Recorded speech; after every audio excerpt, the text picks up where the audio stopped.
నిన్న మంచిర్యాలలో అంటున్నాడు కాంగ్రెస్ వాళ్ళు ఆర్టీసీలా ఆడళ్లకు బస్సు ఫ్రీ ఇస్తే శిఖాల వంటి కొట్లాడుకుంటున్నామా కొట్లాడుతురా శిఖర్ వంటి కొట్లాడుకుంటే ఆడళ్ళను ఎంత అవమానపడుతున్నారమ్మా. నేను అడుగుతున్నా కేసీఆర్, నీ టీఆర్ఎస్ పార్టీ ఆడళ్లకు ఉచితంగా ఆర్టీసీ బస్సుల ఫ్రీగా ఇవ్వడం ఇష్టం లేవచ్చు. గత 10 సంవత్సరాలుగా ఎదురు చూస్తున్నటువంటి రేషన్ కార్డులు మీరుస్తామనే మాట సందర్భంగా మరి దాంతో పాటుగా ఇప్పటికే 3500 ఇందిరమ్మ ఇండ్లు ప్రణవ్ గారి దగ్గర వచ్చి ఉన్నాయి. నియోజకవర్గంలో ఇండ్లు లేని పేదలకు 3500 ఇండ్లు ఎన్నికలు కాగానే ఇస్తామని మాట మనం చేస్తా ఉన్నాం. అది కాక చాలా మంది 10 ఏళ్లుగా పెన్షన్ కొరకు ఎదురు చూస్తా ఉన్నారు.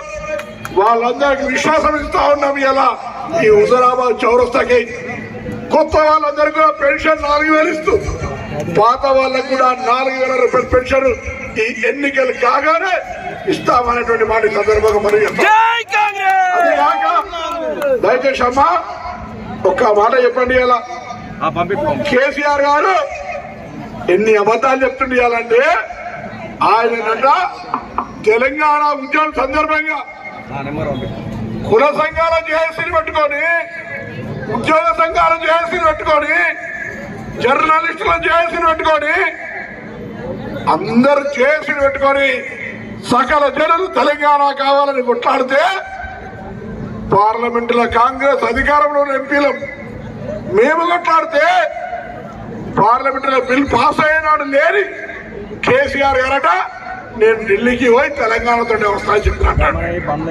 శుద్ధ అబద్ధం.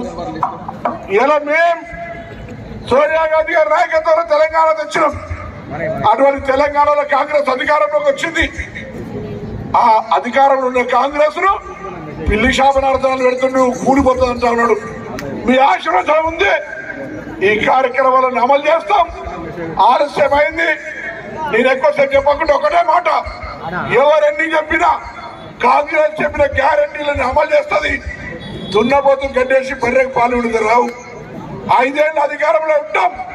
మమ్మల్ని ఆశ్రయించండి. రాజేంద్రరావు చదువుకున్నాడు. గుళ్ళే దేవుడు ఉండాలి, భక్తి గుండెలు ఉండాలి. కానీ బండి సజ్జే తప్పేలా ఓ ప్లేట్ లో ఫోటో పెట్టుకొని రాముడు రాముడు ఓట్లాడుతూ ఉన్నాడు. 10 ఏళ్ళలో ఏం చేశాడు మీకు బీజేపీ? 5 ఏళ్ళలో నువ్వేం చేసినావు చెప్పు. నేను చెప్తానా. పక్కన హాస్పిటల్ కట్టించినా ఎంపీగా. ఈరోజు మోడల్ స్కూల్ తెచ్చినాం, కస్తూరిబా పాఠశాల తెచ్చినాం, హుజురాబాద్ అనేక రకాలుగా అభివృద్ధి చేసినాం, మున్సిపాలిటీ చేసినాం. మీరేం చేశారు రా.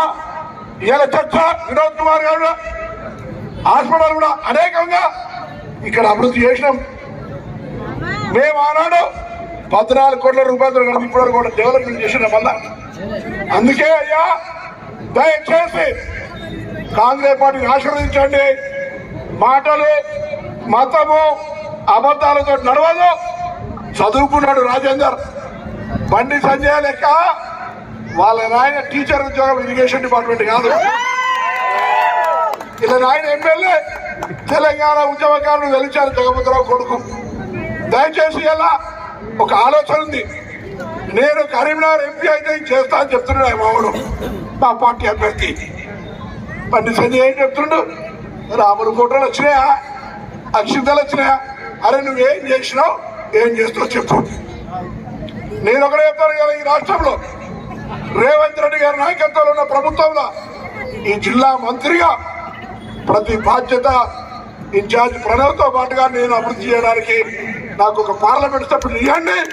ఈ నియోజకవర్గాన్ని అన్ని రకాలుగా నేను మాజీ ఎంపీగా నాకు అనుభవం ఉంది. అనేక రకాలుగా అభివృద్ధి చేస్తాం. దయచేసి మీ అందరి ఆశీర్వచనం కోరుతూ మరి అభ్యర్థి వెలిచాల రాజేంద్రరావు గారికి ఒకసారి గట్టిగా చప్పట్లు కొట్టి ఆశీర్వదించి వారిని మాట్లాడాల్సిందిగా కోరుతున్నాం.